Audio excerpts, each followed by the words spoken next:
Welcome back mga idol dito sa ating channel. Nandito na naman tayo ngayon sa paggawa ng biogas part 3 na tayo mga idol. So tapos na tayo doon sa biogas digester. Ngayon dito naman tayo sa biogas storage drum natin, ano.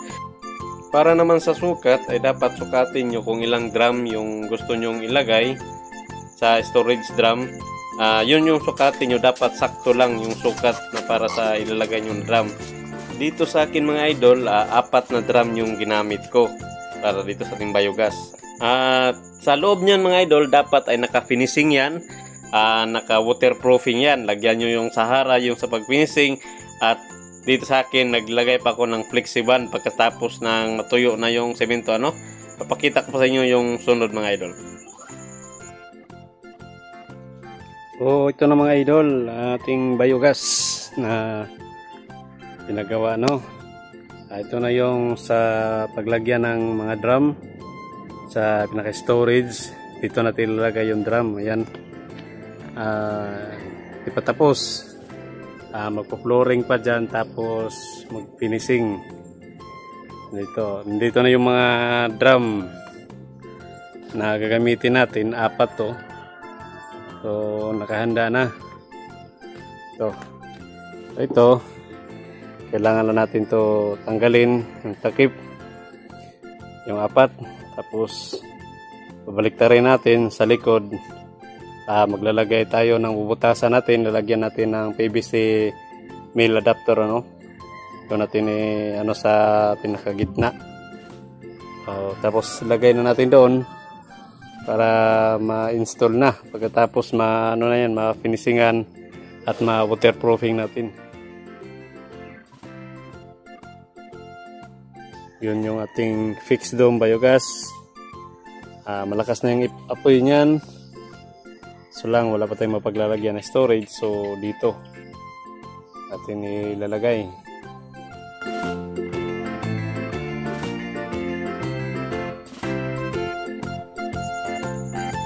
So ayan, ito ngayon mga idol. Tapos na ma-finishingan yung gilid, sa flooring na lang yung kulang.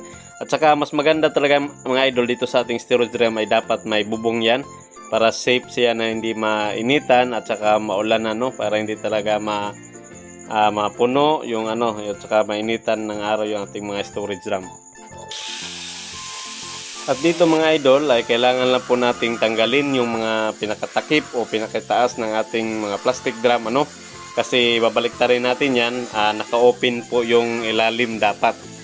So makikita nyo po yan yung proseso. So kailangan talagang tanggalin yan, yung pinakatakip, kasi babaliktarin natin yan.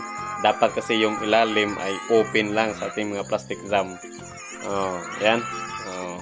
So na, dapat tanggalin lang yan, yung 4. Tanggal dapat yan.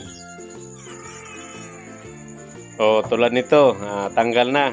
Yung 4, tinanggalan na po natin yan. Kaya babaliktarin kasi bubutasan natin yung ilalim. Ito na mga idol, yung 4 na drum na gagamitin natin. Kailangan natin butasan dito sa likod, ano, dahil paglalagyan natin ng tubo. So ayan, butasan. Gagamit ako dito ng male adapter, PVC male adapter. Tsaka meron din yung isa ilalagay natin sa ilalim na PVC female adapter. Yan, dalawa yan. Ito, dito natin nilalagay. Kailangan dapat sikip talaga yan yung papasok natin para fit na fit siya. Tapos ito yung ilalagay ko doon sa ilalim. So ayan. Yun, mayroon na yun. Nilagyan ko na. Yun pa, tsaka itong isa. Yan. So ito na lang isa. Ito, lagay na natin mga idol. Dapat yung pagbutas natin mga idol ay maliit lang. Dapat sakto lang o masikip, ano, para wala talagang singaw. Tsaka lalagyan pa natin yan ng mga elastosil para wala talagang singaw, ano. So ito mga idol. Nilagay na natin sa ilalim yung yung PVC female adapter. So nalagyan ko na ditong 4. So ngayon dito sa gilid lalagyan natin ng Elastosil, o pwede din kayo gumamit ng Bulkasil, Surosil, o basta kahit anong seal na matakpan lang ito. O yung iba gumagamit ng epoxy. Importante lang dyan na walang singaw, kaya lalagyan natin ito, no?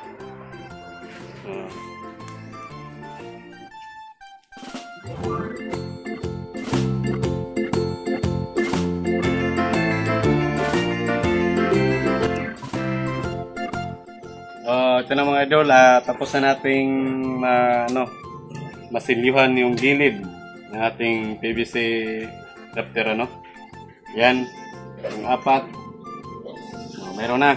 So, yung next step natin ngayon ay tatalian natin na maisa itong 4 na drum para hindi siya magalaw, ano? Para paglagay natin doon, kung nandun na siya, magkaroon ng biogas, hindi sila hindi tatagilid, hindi mag-iwalay, para bang dikit la sila, isang ano lang. So, ayan, pakita natin yung next step, ano?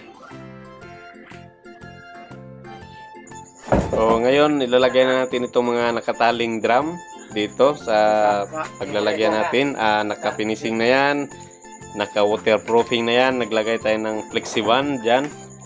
Saka pinatuyo, ay tuyo na ngayon, ilalagay na natin itong ating mga drum, ano?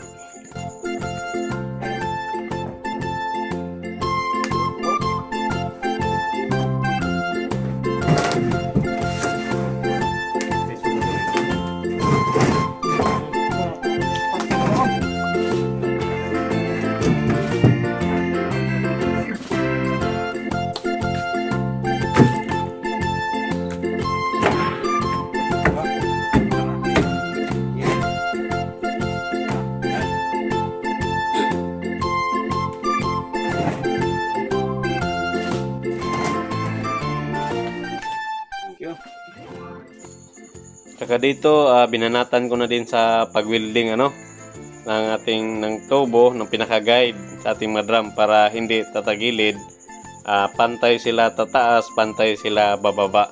Yan yung purpose ng mga GI pipe na yan, ng mga tubo na winilding natin, ano. Ito na mga idol, yung update sa ating pinagawang storage sa ating biogas. Yan, tapos na. At saka na-connect ko na din. So, bali ito yung digester natin. Ito yung inlet digester. So, yung gas akyat dito, punta dito doon sa ating drum. So, baka magtaka kayo bakit may ganito, kasi minsan yung gas na lalabas, may sasama dyan na yung yung tubig na parang nagmo-moist. So dito yan may imbak. So pag may imbak yan, bubuksan na natin dito. Yan, kung may na dyan, moist, lalabas yan dito. So yung gas lang yung pupunta dito. Yan, na-connect ko na dito.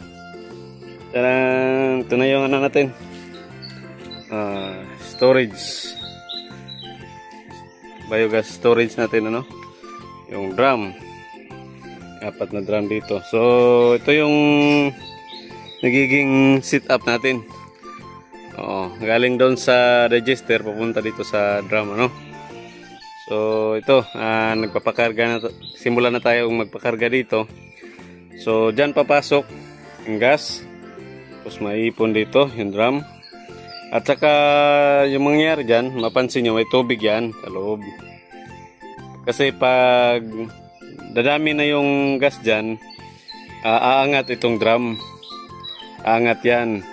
Tapos dito, binuksan natin, ito yung pinaka-outlet ng ating storage sa gas. Ito yung ikukunik ko, papunta naman doon sa bahay, doon sa baba. So ito lang yung magiging storage niya. Dito may ipon yung gas na galing doon sa digester natin.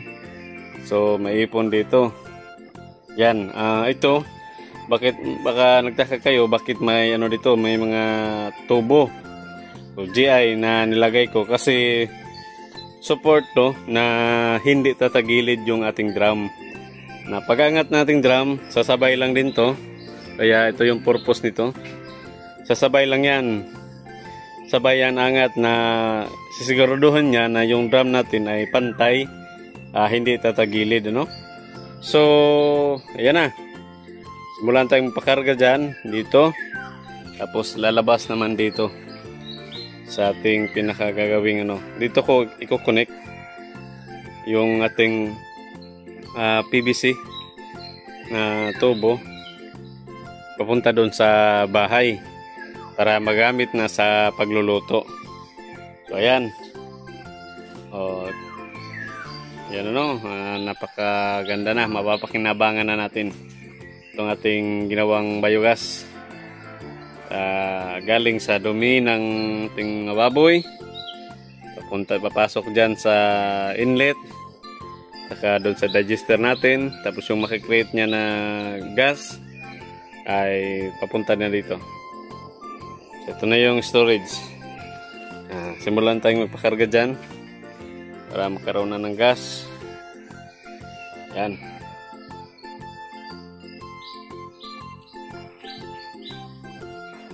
Ganitong nangyayari. Pagpasok dito sa gas, dito may imbak yan, ano? O, kung mapansin nyo, yung may PVC tayo dito. O, yung PVC natin, dinutong natin yan para maging isa sila. Isang konektado sila sa isang linya. O, pagpasok dito, mapunta yan doon sa mga drum. At saka, yun, sinasabi ko, pambalance ito. Ito, aangat lang to, no?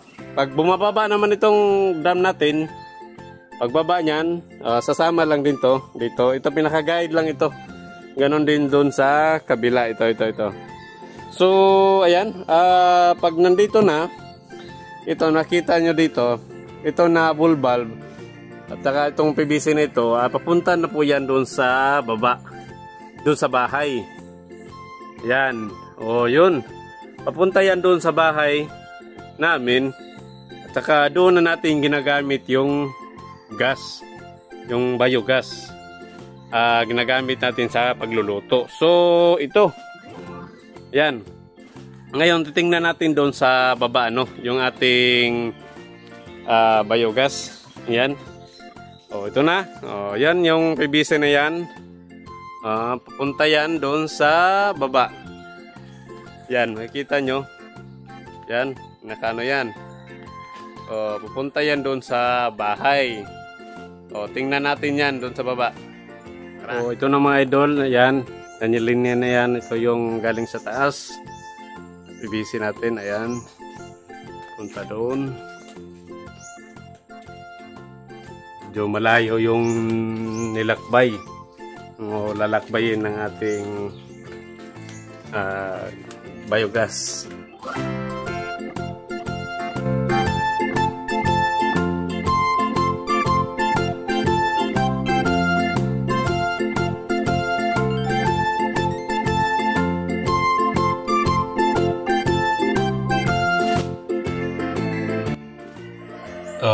Ito mga idol, dito natin pinapasok, ano, binutasan natin yung gilid ng bowl natin.